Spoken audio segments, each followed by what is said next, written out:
Oi, meus amores! Estamos aqui para mais um pré-aula de humanas, mais um de História do Brasil e continuando, né, a nossa aula número 9, a gente vai falar agora da chegada da família portuguesa no Brasil. E agora a gente vai começar a temporada aulas falando de Napoleão, porque a gente vai falar de Napoleão nessa aula, então se senta, pega a pipoca que a gente vai ter fofoca. Agora vamos lá. Vamos começar, né, do contexto histórico, que vocês sabem que eu sou doida pra falar de contexto histórico, eu amo falar de contexto histórico, que é extremamente essencial pra gente entender a nossa aula. Por que, professora, é essencial pra gente entender a nossa aula? Porque o contexto histórico, os acontecimentos da Europa são os principais motivos da vinda da coroa portuguesa para o Brasil. Até porque, né, gente, o Brasil era apenas uma mera e simples colônia, uma mera camponesa. O que a coroa portuguesa iria fazer aqui se não tivesse motivos algum? Então, deve ter acontecido alguma coisa para fazer com que Dom João e sua corte viesse para o Brasil. E sim, teve motivos. E o nome deste motivo, não de nome não, este motivo mede 1,58 m de altura e é um dos maiores imperadores da história. Estamos falando de quem exatamente? Napoleão Bonaparte. Ele é o principal motivo para a vinda da coroa para cá. Por quê?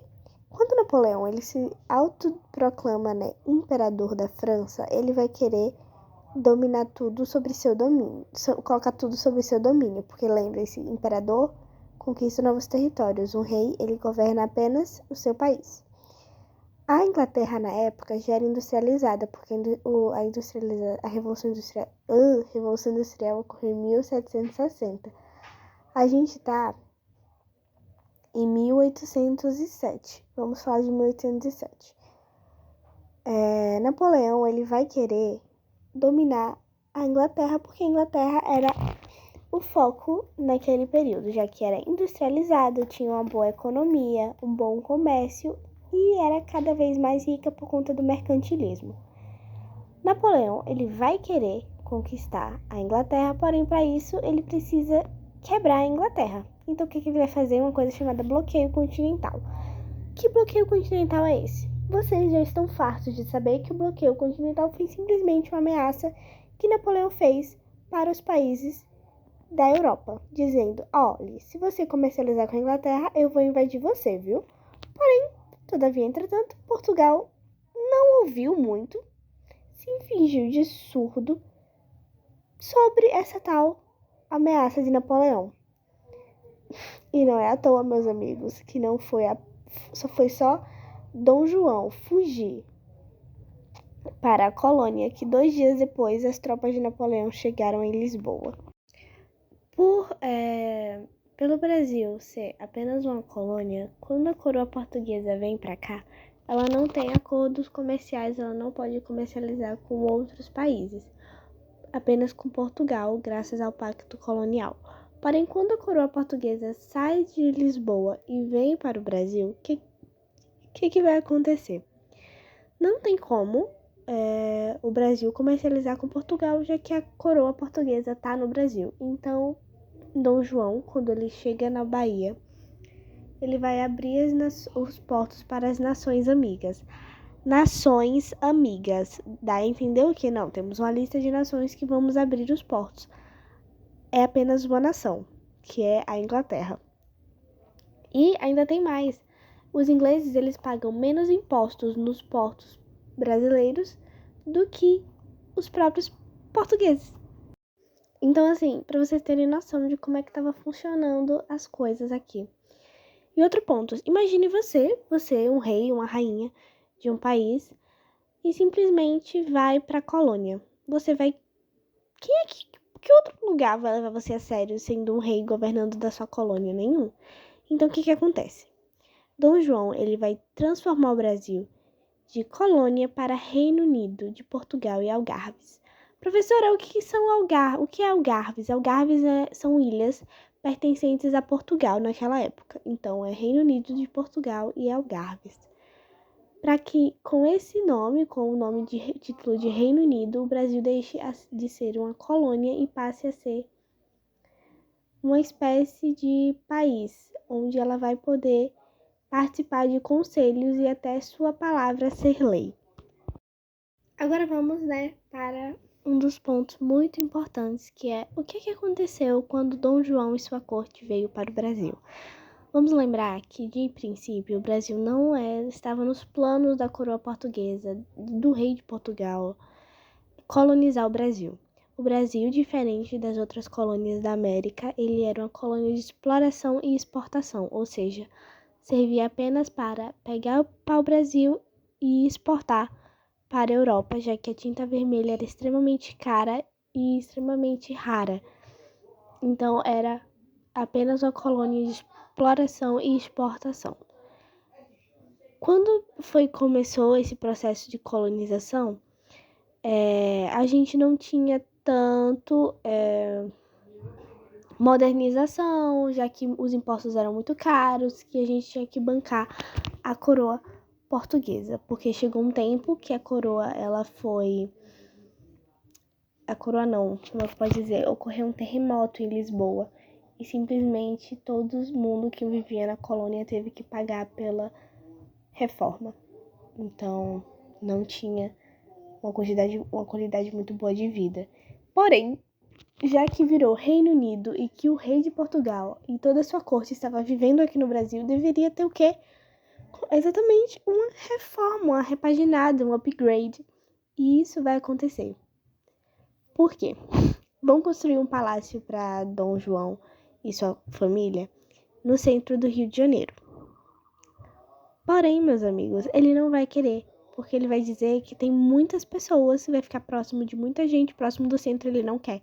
Vão construir outro castelo para ele, mais ao campo. Então, já começa daí, né? Vai começar. A gente vai ter coisas muito boas, por exemplo, criação de universidades, o Banco do Brasil,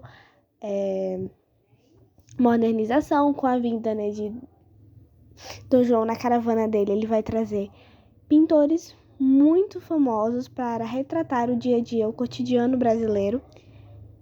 E isso vai ser muito bom para o Brasil, porque vai dar um ar de reconhecimento bem maior do que a gente não tinha antes. Então, apenas Rio de Janeiro e Salvador vão ter esse crescimento na modernização, graças a que Salvador foi o primeiro lugar que Dom João chegou, então boa parte da corte dele ficou lá, e no Rio de Janeiro foi onde Dom João ficou logo após sair de Salvador, então vai ser o local onde realmente vai ter um grande avanço de modernização. Vamos lembrar que nem tudo é um mar de rosas e também vamos ter algumas revoltas. A principal delas foi a revolta separatista, que é conhecida como a Revolta Pernambucana, a Revolução Pernambucana, em que os pernambucanos queriam tornar Pernambuco um país. E isso aconteceu, tá? Pernambuco foi país por alguns dias. Temos até o feriado da Carta Magna, que foi em homenagem, a este dia que foi assinado a República Pernambuco, mas durou por pouco tempo até a coroa portuguesa botar um fim. Porém, por que, professor, isso veio acontecer? Vamos lembrar, que eu acabei de comentar, que todo o imposto que era dado para a coroa, que era pago, pelas pessoas que viviam aqui, iam tudo para o bolso do rei, ia tudo para as regiões em que ele e sua corte estavam, ou seja, as pessoas pobres bancavam os luxos da coroa. Bancava tudo. Então, os pernambucanos não vão gostar nem um pouco disso, porque eles estão pagando imposto cada vez mais caro e não estão vendo mudança nenhuma, absolutamente nenhuma, no estado em que Pernambuco se encontra, que a Bahia se encontra. A Bahia não, a Bahia é porque tem algumas pessoas da corte bem no litoralzinho de Salvador. Porém, não é todo canto, Então, não tá tendo, esse retorno. Eu pago pra você, você me retorna como, os benefícios que tem que ser. Não tá acontecendo. Então, os pernambucanos vão querer criar uma república. Eles vão conseguir alguns aliados e vão conseguir ser um país durante alguns dias, até que a coroa portuguesa acaba destruindo isso e finalizando todo esse processo da revolução. Pernambuco vai ser conhecido como Leão do Norte, graças, né, à Revolução Pernambucana. E isso é de extrema importância, porque... Por que, professora Leão? O Leão é uma figura extremamente brava, com a sua bravura e magnitude. Vamos lembrar que a gente teve a Inconfidência Mineira, que foi uma tentativa dos mineiros de tornar Minas Gerais uma república. Porém, não conseguiram nem sair do papel essa ideia. Já Pernambuco foi mais além e conseguiu por alguns dias ser um país. Então, isso foi uma grande vitória. Agora vamos dar um pequeno salto e falar sobre a independência do Brasil. Vamos lá. O que acontece, meus colegas, meus caros pequenos gafanhotos? Se toda a coroa portuguesa, pensa comigo, se toda a coroa portuguesa estava aqui no Brasil, quem estava tomando conta de Portugal? A resposta é simples, o inglês! Yay! Por quê? Dom João pediu ajuda da Inglaterra para conseguir fugir para o Brasil. Beleza, tudo certo. Porém, a Inglaterra fez o seguinte para ele, disse, olha, meu brother, faz o seguinte, eu deixo, eu te ajudo, com certeza. Porém, todavia, entretanto, eu quero que um inglês, né, um dos meus homens, fique tomando conta de Portugal enquanto você tá fora. E aí, o que você acha? O que você me diz? Portugal aceitou, e por todo esse tempo, né, que a corte ficou aqui no Brasil, o inglês estava tomando conta de Portugal. Sendo que isso acabou causando muitos problemas com os portugueses que estavam, né, em Portugal, na Europa. Por quê? Não era obrigado. O Brasil não tinha mais obrigação de comercializar com Portugal. Então, os comerciantes portugueses vão vender seus produtos para quem? Eles estão quebrados. E aí vai começar uma revolta, onde os próprios portugueses, comerciantes, pobres, vão começar a expulsar os ingleses de Portugal. E com isso eles vão pedir para que o rei, para que Dom João retorne para a Europa, já que lá é o lugar dele, para ele parar de querer que a colônia seja um Reino Unido. E isso vai acontecer. Dom João, ele volta para Portugal e deixa aqui seu filho, Dom Pedro I. Porém, nem todo mundo da corte dele voltou para Portugal, até porque tinham passado muitos anos, alguns tinham conseguido estabilidade. E existe uma coisa, meus colegas, a maioria deles havia ficado em Salvador, havia ficado lá na Bahia, lá no litoral. O que vai acontecer? Quando Dom João consegue se estabilizar em Portugal, ele manda Dom Pedrinho, voltar para Portugal. Os brasileiros, que não são sacanas nem nada, tiveram, né, na verdade, uma brilhante ideia, que é o seguinte, se Dom Pedro for para Portugal, nós vamos deixar de ser Reino Unido, vamos voltar a ser colônia e a gente vai perder todos os luxos que, mesmo sendo poucos, a gente tinha. A gente não pode deixar Dom Pedro voltar para Portugal. Foi assim que começou a encheção de larota para cima de Dom Pedro I. A gente vai ter o famoso dia do fico, né? Quando Dom Pedro ele chega no palácio e fala: se é para a felicidade de todos, se é para o bem de todos e felicidade geral da nação, diga ao povo que fico. No dia 9 de janeiro de 1922. E poucos meses depois a gente tem a famosa proclamação da independência às margens do rio Ipiranga com o famoso grito de independência ou morte. Uma das revoltas muito importantes que aconteceram no primeiro reinado foi a revolta dos Malês, que foi a maior revolta dos escravos que aconteceu no Brasil, que mobilizou mais de 600 escravos em busca da liberdade. Aconteceu lá na Bahia, mais precisamente em Salvador, né? A gente tá falando de Salvador porque foi o principal foco naquele período.